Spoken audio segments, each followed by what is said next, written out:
হরে কৃষ্ণ। প্রিয় শ্রোতা বন্ধুরা, রাধা কৃষ্ণের চ্যানেলে আপনাদের সবাইকে জানাচ্ছি অনেক অনেক স্বাগতম এবং অনেক অনেক ভালোবাসা।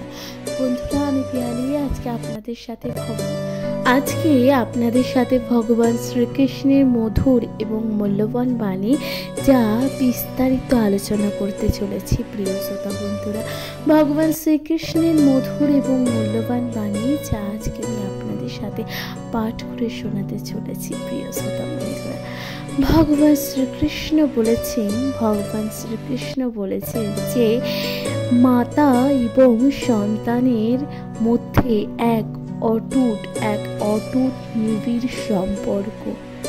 কেননা একজন মা কিন্তু পুনরায় নবজন্ম লাভ করে যখন সে কিনা তার সন্তানকে জন্ম দেয়, অর্থাৎ সন্তানের জন্ম লাভের পর একজন কন্যা কিনা সে নতুনভাবে তার পুনর্জন্ম হয়, অর্থাৎ সে কিনা মা হয়ে ওঠে। প্রিয় শ্রোতা বন্ধুরা, ভগবান শ্রীকৃষ্ণ বলেছেন এই মা হয়ে ওঠা কিন্তু অত সহজ নয়, অর্থাৎ একজন মা হয়ে ওঠা কিন্তু অতটাও সহজ নয়। প্রিয় শ্রোতা বন্ধুরা, ভগবান শ্রীকৃষ্ণ বলেছেন যে মা একটি শিশুকে 9 মাস গর্ভে ধারণ করে, তারপর অসহ্য তীব্র যন্ত্রণা অর্থাৎ প্রসব যন্ত্রণা সহ্য করে কিন্তু সেই শিশুটির জন্ম দেয়।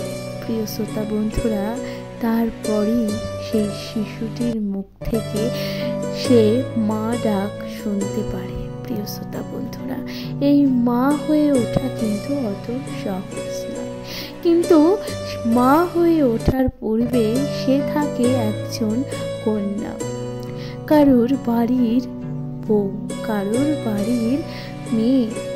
প্রিয় শ্রোতা বন্ধুরা, সেই কন্যা বা সেই নারীকে যদি অপমান করে কোনো মানুষ, ভগবান শ্রীকৃষ্ণ বলেছেন যে সেই নারী কিনা একটি জন্ম দিতে পারে, অর্থাৎ কোনো প্রাণ নিজের শরীরে ধারণ করার মতন ক্ষমতা রাখে, কোনো প্রাণের সঞ্চার করতে পারে, কোনো প্রাণের জন্ম দিতে পারে, সেই নারীকে যে সমাজ, যে জাতি, যে মানুষ নানানভাবে লাঞ্ছিত বঞ্চিত করছে, নানানভাবে অত্যাচারের মুখে ঠেলে ফেলে দিচ্ছে, এই লজ্জা কিন্তু তাদের নয়, এই লজ্জা পুরো সমাজ, পুরো ধর্মের, পুরো জাতির।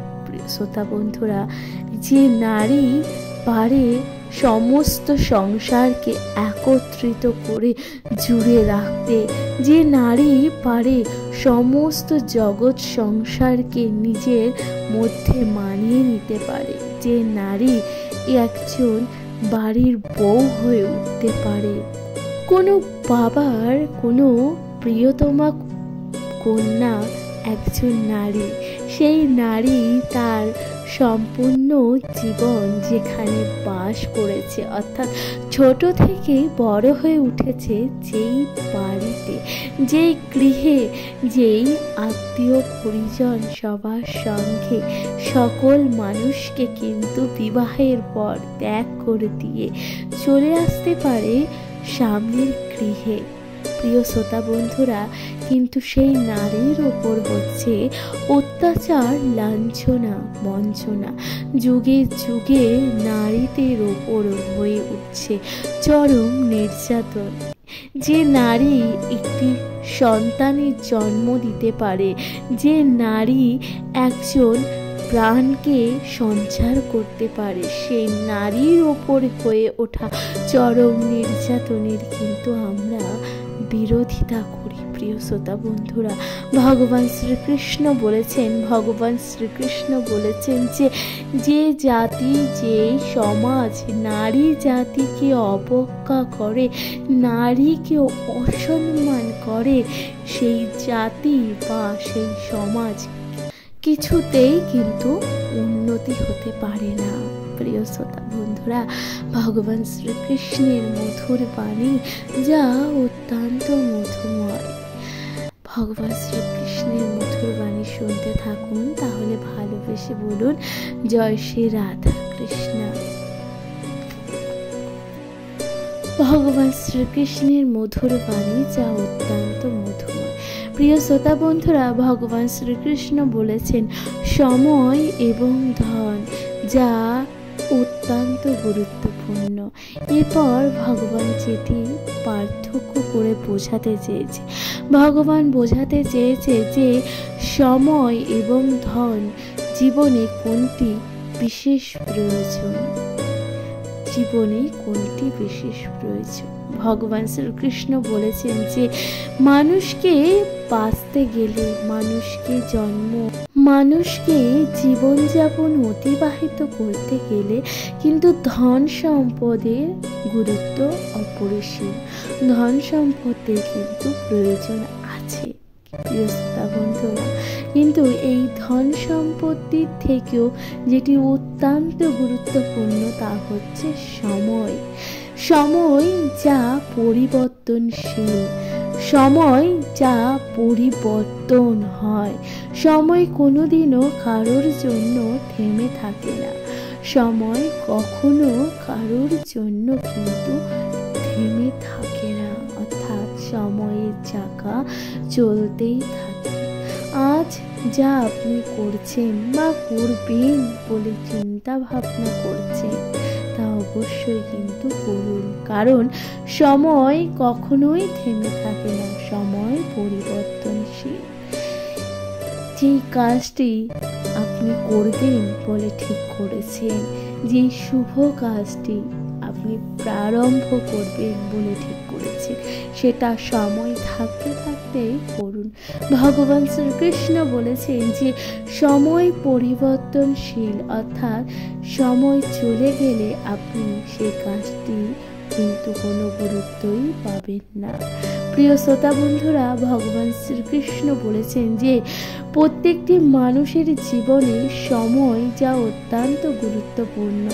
কিছু কিছু সময় মানুষকে বুঝিয়ে দেয় দুঃখের সময় কোন ব্যক্তি আপনার আপন, অর্থাৎ কোন ব্যক্তি আপনার নিজের, আবার কোন ব্যক্তি আপনার পর। প্রিয় শ্রোতা বন্ধুরা, সময় এমনই একটি ঔষধ, সমস্ত দুঃখ কষ্টের অবসান কিন্তু সময়ের মাধ্যমেই হয়। অর্থাৎ আজ আপনার জীবনে খুব দুঃখ, আজ আপনার জীবনে কষ্ট, কিন্তু এই সময় যা পরিবর্তনশীল, এই সময় পরিবর্তিত হতে থাকবে আপনার জীবনে। সেই দুঃখের দিনও কিন্তু পরিবর্তনশীল। প্রিয় শ্রোতা বন্ধুরা, সেই দুঃখের সময় পরিবর্তন হয়ে আপনার জীবনও একটি সুখ, একটি শান্তি, সুখ ও শান্তি পুনরায় ফিরে আসবে, কারণ সময় যা পরিবর্তনশীল। সময় কখনো কারোর জন্য কিন্তু থেমে থাকে না, কখনো সময়ের সাথে কাজ করা বন্ধ করবেন না, কারণ সময় খুবই গুরুত্বপূর্ণ, সময় পরিবর্তনশীল। কেননা একটা সময় আসে যখন একজন ধনী ব্যক্তিকেও ফকির করে দেয়, আবার কোনো ফকির যে কিনা কঠোর পরিশ্রম, কঠোর দুঃখ দারিদ্রতার মধ্যেও বেঁচে থাকার শেষ অবলম্বনকে কিন্তু ছাড়ছে না, জীবনে কঠিন থেকে কঠিনতম পরিশ্রম করে যাচ্ছে। প্রিয় শ্রোতা বন্ধু, সেই ব্যক্তিও কখনো কখন সময়ের এই চক্রে কিন্তু রাজাও হয়ে উঠতে পারে, কারণ সময় পরিবর্তনশীল। সুতরাং প্রিয় শ্রোতা বন্ধুরা, ভগবান শ্রীকৃষ্ণ বোঝাতে চেয়েছে ধন সম্পদ যা প্রত্যেকটি মানুষের জীবনে গুরুত্বপূর্ণ, প্রত্যেকটি মানুষের জীবনে প্রয়োজন, কিন্তু এই ধন সম্পদ অর্জনের নেশায় আপনি কিন্তু নিজের সময় নষ্ট করবেন না। নিজের কাছের মানুষ, নিজের প্রিয়জন, নিজের আত্মীয় আত্মীয় স্বজন, নিজের শুভাকাঙ্ক্ষীদের সাথে কিন্তু কোনো রকম অসৎ ব্যবহার কিংবা সময় দেবেন না, সেই ভুলটি কিন্তু করবেন না। কারণ সময় পরিবর্তনশীল, সময় কিন্তু পরিবর্তনশীল। আজ আপনি আপনার যৌবন অবস্থায় সময়কে কাজে লাগিয়ে আজ আপনি ধন সম্পদে মেতে উঠেছেন, কিন্তু সময় পরিবর্তনশীল। সেই সময়ের চক্রে আপনার জীবনে বার্ধক্যও আসবে। সেই আত্মীয় স্বজন, সেই কাছের মানুষ, সেই প্রিয়জন যাকে আপনি কখনো না কখনো অস্বীকার করেছেন, কখনো না কখনো সময় দেননি, সেই সকল প্রিয়জনকে কিন্তু আপনার বার্ধক্য সময় প্রয়োজন, প্রিয় শ্রোতা বন্ধুরা। সুতরাং ধন সম্পদের থেকেও যদি কিছু গুরুত্বপূর্ণ থাকে তা হচ্ছে সময়। নিজের কাছের মানুষকে সময় দিন, নিজের আত্মীয় স্বজন পরিবারকে কিন্তু সময় দিন, কারণ সময় পরিবর্তনশীল। এই সময়ের চক্রে আপনার জীবনে কিন্তু কাছের মানুষগুলো কিন্তু খুবই গুরুত্বপূর্ণ, যারা আপনার জীবনে শেষ সময় অবধিও আপনার পাশে থাকবে। এমন কিছু বন্ধু তৈরি করুন, এমন কিছু কাছের মানুষ, এমন কিছু প্রিয়জনদের তৈরি করুন যারা আপনার শেষ জীবনেও আপনাকে সময় দেবে। প্রিয় শ্রোতা বন্ধুরা, ভগবান শ্রীকৃষ্ণের মধুর বাণী, ভগবান বলেছেন সময়ের থেকে কোনো ঔষধ নেই। সময় যা পরিবর্তনশীল, সময়কে গুরুত্ব দিন, সময়ের অপব্যবহার কখনোই করবেন না, সময়ের ব্যবহার করুন এবং নিজের জীবনকে করে তুলুন মধুময় এবং আনন্দময়। হরে কৃষ্ণ। প্রিয় শ্রোতা বন্ধুরা, কেমন লাগছে আপনাদের গুরুত্বপূর্ণ মতামতগুলো অবশ্যই জানান। তাহলে এবার ভালোবেসে বলুন, জয় শ্রী রাধা কৃষ্ণ। হরে কৃষ্ণ। প্রিয় শ্রোতা বন্ধুরা, ভগবান শ্রীকৃষ্ণের মধুর এবং মূল্যবান বাণী যা আমি আজকে আপনাদের সাথে বিস্তারিত আলোচনা করতে চলেছি। প্রিয় শ্রোতা বন্ধুরা, ভগবান শ্রীকৃষ্ণ বলেছেন যে পদ্ম অর্থাৎ জলে ফোটে জলপদ্ম, কার না ভালো লাগে, তাই না? জলে পদ্ম কিন্তু সবার ভালো লাগে। সেই পাক জলে কিন্তু এক সুন্দর কমলের সৃষ্টি হয়, এক সুন্দর পদ্ম ফুলের সৃষ্টি হয়। এবার সেই পুষ্করিণীর জল যখন ক্রমশ ধীরে ধীরে বৃদ্ধি পায়, সেই পদ্ম ফুলেরও স্তর বৃদ্ধি পায়। সেই জলের সাথে সাথে সেই ফুলটিও কিন্তু বড় হতে থাকে, তার নিজের আকার নিতে থাকে। প্রিয় শ্রোতা বন্ধুরা, পুষ্করিণী যতই জলে মগ্ন হয়ে যায়, পদ্ম ফুলটিও কিন্তু ততটাই সুন্দর হয়ে ওঠে, তাই না? ভগবান শ্রীকৃষ্ণ বলেছেন, হঠাৎ করে সেই পুষ্করিণীর জল ক্রমশ কমতে থাকে, ক্রমশ কমতে থাকলে কিন্তু সেই পদ্ম ফুল কি তার নিজের অবস্থান থেকে কিছুটা হলেও কমতে পারে? অর্থাৎ সেই পদ্ম ফুল কি ছোট হয়ে যেতে পারে? তার সুন্দর অবস্থান, সেই পদ্ম ফুলটি জলের ওপরে সুন্দরভাবে ভাসমান অবস্থায় থাকাকালীন যখন জলের স্তর ক্রমশ কমতে থাকে, সেই পদ্ম ফুলটি কি ছোট হতে পারে? সেই পদ্ম ফুলটি তখন আর কোনো রকম ভাবে ছোট হতে পারে না। সেই পদ্ম ফুলটি কিন্তু তার নিজের অবস্থানেই থাকে।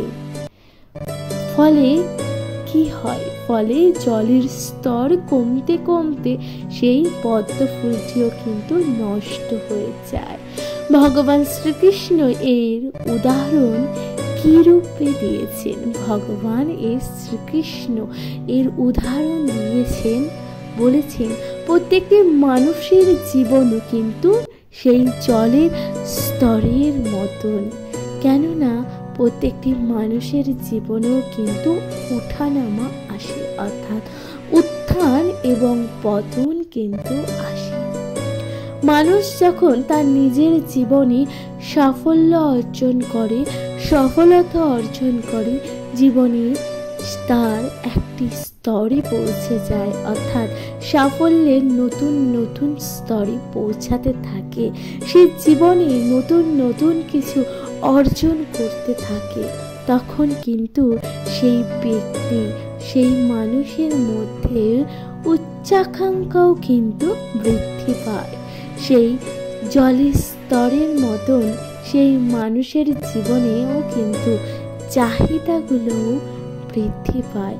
মানুষ নিজের জীবনে সুখ স্বাচ্ছন্দ্যের জন্য কিন্তু নানান রকম সুযোগ সুবিধা নিতে থাকে এবং সেই মানুষ কিন্তু নিজের প্রতিপত্তি ক্রমশ বাড়িয়ে যায়, অর্থাৎ জলের স্তরের মতন নিজের কিন্তু চাহিদাগুলো মেটাতে থাকে, নিজের আনন্দে থাকা, নিজের সুখে থাকার সকল প্রকার চেষ্টা কিন্তু চালিয়ে যেতে থাকে ক্রমশ। কিন্তু যখন সেই ব্যক্তির জীবনে পতন নেমে আসে, সেই ব্যক্তির জীবনে যখন পতন নেমে আসে, সকল কিন্তু সেই ব্যক্তি, সেই মানুষ কিন্তু তার চাহিদাগুলো কমাতে পারে না, কারণ সে সেই সুযোগ সুবিধা কোনোভাবেই ত্যাগ করতে পারে না, কারণ সেগুলো তার অভ্যাস হয়ে গেছে। সেই জলের স্তরের মতন জল যখন কমতে থাকে, পদ্ম ফুলটিও কিন্তু শুকিয়ে যেতে থাকে। প্রিয় শ্রোতা বন্ধুরা, অর্থাৎ ভগবান শ্রীকৃষ্ণ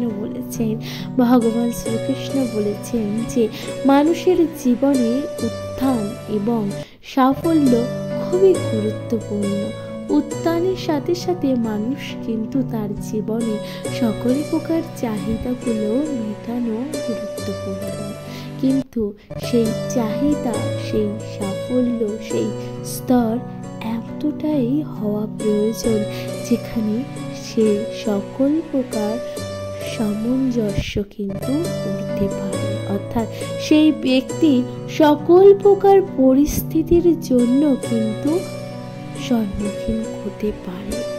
কারণ মানুষের জীবনে কখন উত্থান এবং কখন পতন হয় মানুষ তা নিজেও জানে না।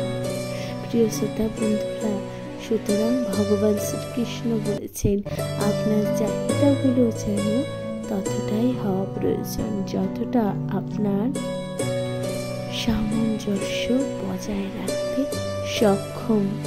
প্রিয় শ্রোতা বন্ধুরা, ভগবান শ্রীকৃষ্ণের মধুর এবং মূল্যবান বাণী যা আমি বিস্তারিত আপনাদের সাথে আলোচনা করেছি, আপনাদের কেমন লাগছে? আপনাদের গুরুত্বপূর্ণ মতামতগুলো অবশ্যই জানাবেন, কমেন্টে লিখতে ভুলবেন না। জয় শ্রী রাধা কৃষ্ণ। হরে কৃষ্ণ। প্রিয় শ্রোতা বন্ধুরা, ভগবান শ্রীকৃষ্ণের মধুর বাণী যা আজকে আমি আপনাদের সাথে বিস্তারিত আলোচনা করতে চলেছি। প্রিয় শ্রোতা বন্ধুরা, ভগবান শ্রীকৃষ্ণ বলেছেন মানুষের মনে কখন কখন সন্দেহের বীজ কিন্তু আসে, অর্থাৎ মানুষের মনে কখন সন্দেহের প্রকাশ বৃদ্ধি পায় জানেন? ভগবান শ্রীকৃষ্ণ বলেছেন, ধরুন আপনি কোনো ব্যক্তি অর্থাৎ কোনো মানুষের জন্য কোনো ভালো কাজ করেছেন, কোনো মন থেকে কোনো কিছু করার চেষ্টা করছেন, কোনো কিছু করছেন, সেই ব্যক্তির কোনো উপকারে আপনি আসছেন, সেই ব্যক্তির কোনো উপকার করছেন, মানুষ কিন্তু প্রথমে আপনাকে তা ভালো চোখে দেখবে না, মানুষ সদা সর্বদা কিন্তু তা বাঁকা চোখে দেখবে এবং মানুষ তা বারংবার ভাবতে থাকবে এই ব্যক্তির এই পেছনে, এই কর্ম করার পেছনে কি উদ্দেশ্য থাকতে পারে, কি কারণ থাকতে পারে যে এই ব্যক্তি নিঃস্বার্থভাবে অন্য কোনো ব্যক্তিকে উপকার করছে এবং অন্য কোনো ব্যক্তির সাহায্য করে চলেছে। এই পেছনে থাকা কোনো গভীর ষড়যন্ত্র আছে। এই ধারণাগুলো কিন্তু মানুষের মনে আসে। প্রিয় শ্রোতা বন্ধুরা, ভগবান শ্রীকৃষ্ণ এর উদাহরণ প্রসঙ্গে বলেছেন, ভগবান বলেছেন যে আপনারা কি শুনেছেন, ভগবান শ্রীকৃষ্ণ বলেছেন যে জীবনে কি কখনো শুনেছেন যে কয়লার শুদ্ধতা মাপা হয়? কয়লার শুদ্ধতা তা মাপা হয়, কারণ কয়লার শুদ্ধতা কি রূপে মাপা হবে? এটা তো একেবারেই অসম্ভব ব্যাপার। শুদ্ধতার যদি কোনো পরখ করতে হয় তা শুধুমাত্র স্বর্ণের অর্থাৎ সোনার। প্রিয় শ্রোতা বন্ধুরা, সোনার শুদ্ধতা কিন্তু পরিমাপ করা হয়, অর্থাৎ সোনার পরিশুদ্ধতা কিন্তু নিয়ে আমরা সন্দেহ প্রকাশ করি, কারণ সোনাটা সঠিক কিনা, তাই না প্রিয় শ্রোতা বন্ধুরা? কারণ সোনা যা অত্যন্ত গুরুত্বপূর্ণ একটি ধাতু, এই সোনা দিয়ে মানুষের নানান রকম অলংকার নির্মাণ করা হয়। এই সোনার মূল্য তা অনেকটাই বেশি, স্বর্ণের মূল্য তা অনেকটাই বেশি সেই কয়লার মূল্য থেকে।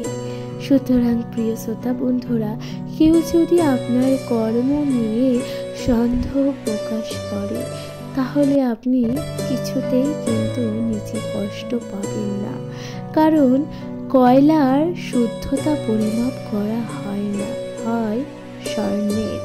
প্রিয় শ্রোতা বন্ধুরা, ভগবান শ্রীকৃষ্ণ বলেছেন সন্দেহ সেই ব্যক্তিকেই করা হয় যেই ব্যক্তি সঠিক কর্ম করেছে। অর্থাৎ শুধু আপনি এটা মনে রাখবেন যে আপনি সঠিক কর্ম করছেন কিনা, যে কর্মটি করছেন তা উপযুক্ত কিনা, তা সঠিক কিনা। ভগবান শ্রীকৃষ্ণ তাই বোঝাতে চেয়েছে। ভগবান শ্রীকৃষ্ণের মধুর বাণী আপনারা শুনতে থাকুন। কেমন লাগছে আপনাদের গুরুত্বপূর্ণ মতামত জানাতে একদমই ভুলবেন না প্রিয় শ্রোতা বন্ধুরা। চ্যানেলে প্রথমবার হলে অবশ্যই চ্যানেলটিকে সাবস্ক্রাইব করে দিতে ভুলবেন না। লাইক, কমেন্ট, শেয়ার করে অবশ্যই পাশে থাকুন। আমি পিয়ালি আজকে আপনাদের সাথে ভগবান শ্রীকৃষ্ণের মধুর বাণী বিস্তারিত আলোচনা করেছি। আশা করছি আপনাদের ভালো লেগেছে। কমেন্টে লিখতে ভুলবেন না। জয় শ্রী রাধা কৃষ্ণ। নমস্কার প্রিয় শ্রোতা বন্ধুরা।